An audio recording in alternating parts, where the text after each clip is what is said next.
Bismillahirrahmanirrahim. Assalamualaikum warahmatullahi wabarakatuh. Masih bersama saya Ahdan Haristiawan, dan kali ini saya akan menjawab salah satu pertanyaan mitra melalui WhatsApp ya, yang ditanyakan melalui WhatsApp.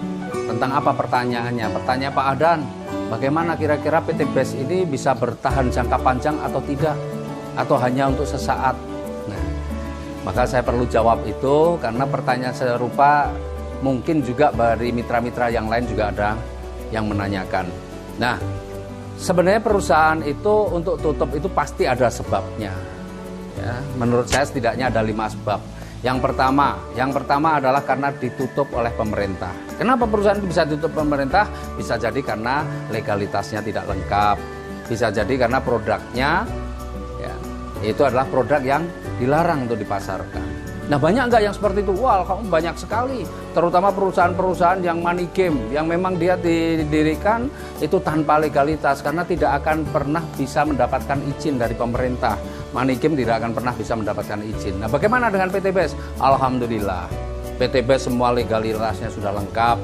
Bukan hanya yang dari pemerintah, kita juga sudah mendapatkan fatwa halal dari Majelis Ulama Indonesia. Jadi insya Allah PT BES ini aman dari sisi pemerintah dan aman juga dari sisi agama. Itu yang pertama. Kemudian penyebab yang kedua apa? Penyebab yang kedua adalah kalau produknya tidak laku atau sudah tidak diminati. Seperti yang terjadi pada Kodak. Kodak ini dulu penguasa di dunia fotografi. Dia menyiapkan kameranya, dia juga menyiapkan filmnya. Didirikan sejak tahun 1888 oleh George Eastman.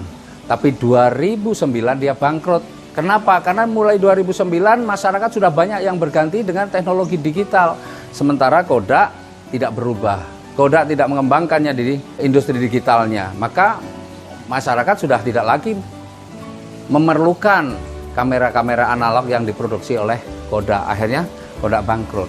Nah, bagaimana dengan produk PT BES? Wah, produk PT BES berbeda.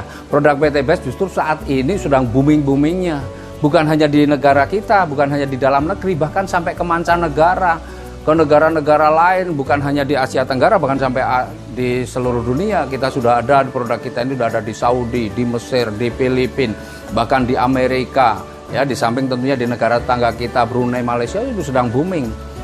Jadi kalau bicara masalah kemungkinan kedua, waduh, ini kayaknya masih panjang. Apalagi ya, kita juga produk kita bukan hanya satu macam, produk kita bermacam-macam. Ini ada eco farming yang juga luar biasa, izinnya sudah keluar dan ini sudah diuji coba di berbagai jenis tanaman, juga hasilnya dahsyat luar biasa. Ya, kemudian kemungkinan perusahaan ditutup yang ketiga apa? Kalau dia kalah bersaing. Produknya mungkin masih diminati, tetapi karena tidak mampu bersaing dengan perusahaan-perusahaan yang lain, ya bisa jadi dia tutup. Contohnya apa? Contohnya Nokia. Dulu Nokia itu penguasa di dalam bidang telekomunikasi. Hampir semua handphone orang-orang pada pakai Nokia. Tapi kemana Nokia sekarang? Bukannya masyarakat sudah tidak minat lagi dengan telekomunikasi, masih berminat. Hanya saja dia kalah bersaing dengan perusahaan-perusahaan yang juga bergerak di bidang alat-alat telekomunikasi. Maka Nokia sekarang sudah hilang beredaran. Dan banyak juga sih sebenarnya, bukan hanya di telekomunikasi, di dunia industri elektronik juga sama. Toshiba sekarang sudah hengkang dari Indonesia, sudah nggak ada lagi. Kita sekarang cari televisi merek Toshiba, sudah nggak nemu lagi yang baru. Kita cari laptop merek Toshiba, sudah nggak nemu lagi yang baru. Panasonic juga demikian. Ya, kenapa? Karena kalah bersaing dengan industri-industri elektronik yang lain. Ya, nah PT BES bagaimana? Wah, PT BES sekarang ini masih market leader, dan sekali lagi perusahaan kita ini mengeluarkan produk-produk yang unik dan berkualitas. Insya Allah ini produk-produk kita ini sangat sanggup untuk bersaing dengan produk-produk sejenis yang lain. Ya, itu yang ketiga. Kemudian yang keempat, mismanagement. Bisa jadi perusahaannya produknya bagus, produknya masih laku, tetapi tetap bangkrut. Kenapa? Ya karena ada mismanagement. Ya seperti yang terjadi di Indonesia ini juga ada ya, yang sekarang ini sedang hangat, perusahaan asuransi. Kalau itu bukan perusahaan BUMN, perusahaan pemerintah, saya yakin ini perusahaan akan bangkrut. Ya, kenapa? Bukan karena insuran itu sudah tidak diminati, bukan. Tetapi karena terjadi mismanagement.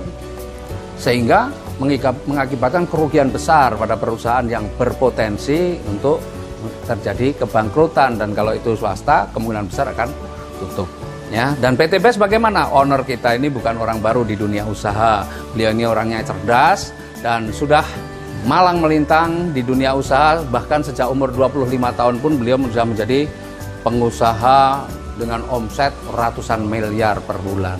Jadi bukan orang baru di dunia usaha, dan beliau ini orang yang cerdas, kreatif, inovatif. Terbukti dengan apa? Terbukti dengan selalu meluncurkan produk-produk baru, selalu meluncurkan produk-produk yang berkualitas. Nah, mudah-mudahan dengan kecerdasan beliau, dengan inovatif beliau, dengan pengalaman beliau di dalam dunia usaha, mismanagement insya Allah tidak akan terjadi.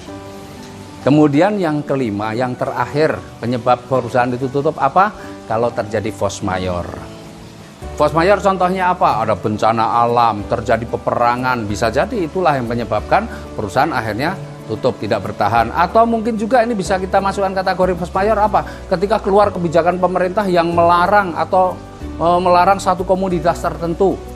Ya, ini bisa jadi berakibat apa pada dunia usaha. Atau mungkin kebijakan pemerintah yang tiba-tiba menaikkan upah buruh yang demikian tinggi sehingga perusahaan-perusahaan tidak mampu lagi bertahan membayar upah buruh.